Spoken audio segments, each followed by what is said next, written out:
गौतम के अंदर का बेटा आखिरकार जाग उठा है। सालों की नफरत, गलतफहमियों और दूरियों के बाद उसने वह कदम उठा लिया है जो शायद बहुत पहले उठा लेना चाहिए था। उसने कांपते हाथों से तुलसी के नाम एक लंबी चिट्ठी लिखी है। उस चिट्ठी में उसने साफ साफ शब्दों में लिख दिया है कि उस रात नैना और मिहिर के बीच कुछ भी नहीं हुआ था। जैसे ही यह चिट्ठी तुलसी के हाथों में पहुंचेगी, उसकी दुनिया हिल जाएगी।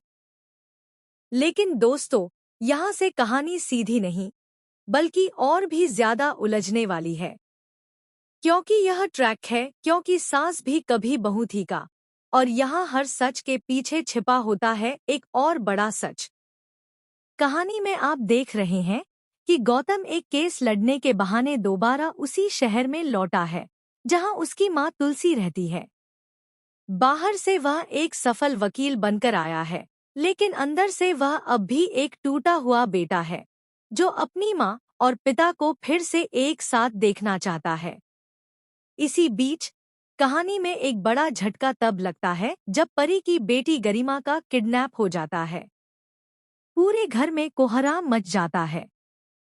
पहली नजर में यह सिर्फ बदले की आग लगती है, लेकिन जैसे जैसे परतें खुलती हैं, मामला और भी खतरनाक साबित होता है। जिस शख्स ने गरिमा को किडनैप किया है, उसकी पत्नी पर रणविजय ने हमला किया था।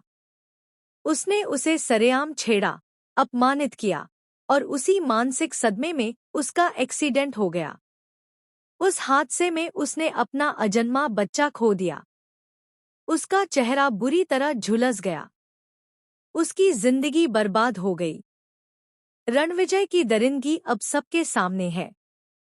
वह न रिश्तों की कद्र करता है, न औरतों की इज्जत, और न ही इंसानियत की कोई सीमा जानता है। लेकिन असली झटका अभी बाकी है। आने वाले एपिसोड्स में एक और बड़ा खुलासा होने वाला है। तुलसी अब भी अपने बेटे की जिंदगी संवारना चाहती है। उसे लगता है कि अगर मिहिर और वह फिर से एक हो जाएं, तो गौतम की टूटी दुनिया फिर से बस सकती है। उधर गौतम को सच पता चल चुका है। उसे मालूम है कि उस रात मिहिर ड्रिंक करके सो गया था और नैना ने झूठ का जाल बुना था। मिहिर सालों तक अपराध बोध में जीता रहा।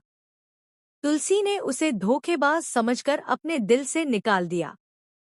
दोनों अलग हो गए, जबकि उनके बीच असल में कुछ हुआ ही नहीं था। लेकिन दोस्तों, कहानी में सबसे बड़ा ट्विस्ट तब आता है जब पता चलता है कि नैना का सच सिर्फ रिकॉर्ड नहीं हुआ था, और यहाँ खुलासा होता है कि वह शख्स रणविजय नहीं, बल्कि गौतम का ही एक पुराना दोस्त है जो सालों से इस परिवार से नफरत करता था। उसने जानबूझकर नैना को ब्लैकमेल किया ताकि सही समय पर इस सच का इस्तेमाल करके पूरे परिवार को तोड़ सके।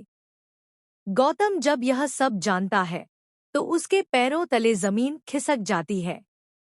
उसे समझ आता है कि सच सामने लाना जरूरी है, लेकिन सच सामने आने के बाद जो तूफान उठेगा, उसे संभालना आसान नहीं होगा।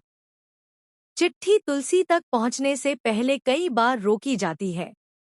कभी डाकिया गायब हो जाता है, कभी चिट्ठी गलत पते पर पहुंचती है, तो कभी कोई उसे जानबूझकर छिपा देता है। आखिरकार बहुत मुश्किलों के बाद वह चिट्ठी तुलसी के हाथ में आ जाती है। जैसे ही तुलसी वह चिट्ठी पढ़ती है, उसकी आंखों के सामने सालों की यादें घूम जाती हैं। उसे एहसास होता है कि उसने मिहिर को बिना पूरी सच्चाई जाने दोषी ठहराया। वह टूट जाती है। वहीं दूसरी तरफ मिहिर भी इस सच से अनजान नहीं रहता। जब उसे पता चलता है कि गौतम ने अपनी मां को सच्चाई बता दी है, तो वह डर जाता है। डर इस बात का कि कहीं अब बहुत देर तो नहीं हो चुकी। आने वाले एपिसोड में तुलसी कांपते कदमों से मिहिर के सामने जाएगी। उसकी आंखों में आंसू होंगे और जुबान पर सिर्फ एक शब्द, माफ कर दीजिए। लेकिन दोस्तों, यहीं पर कहानी एक और शॉकिंग मोड़ लेगी। क्योंकि जैसे ही सबको लगता है कि अब नैना का चैप्टर खत्म हो जाएगा, तभी पता चलता है कि नैना प्रेग्नेंट है। और वह दावा करती है कि यह बच्चा मेहर का है। अब सवाल उठता है, क्या यह एक और झूठ है, या फिर कोई ऐसी सच्चाई सामने आने वाली है जो सब कुछ बदल देगी? क्या तुलसी और मेहर का मिलन हो पाएगा? क्या गौतम अपने परिवार को फिर से जोड़ पाएगा? और आखिर नैना को ब्लैकमेल करने वाला असली मास्टरमाइंड कौन है? दोस्तों, आने वाला ट्रैक इमोशंस, ड्रामा और शॉकिंग ट्विस्ट से भरा होने वाला है। आप इस धमाकेदार मोड़ को देखने के लिए कितने एक्साइटेड हैं? हमें कमेंट करके ज़रूर बताएं। ऐसे ही लेटेस्ट टीवी अपडेट्स के लिए चैनल को सब्सक्राइब करना न भूलें।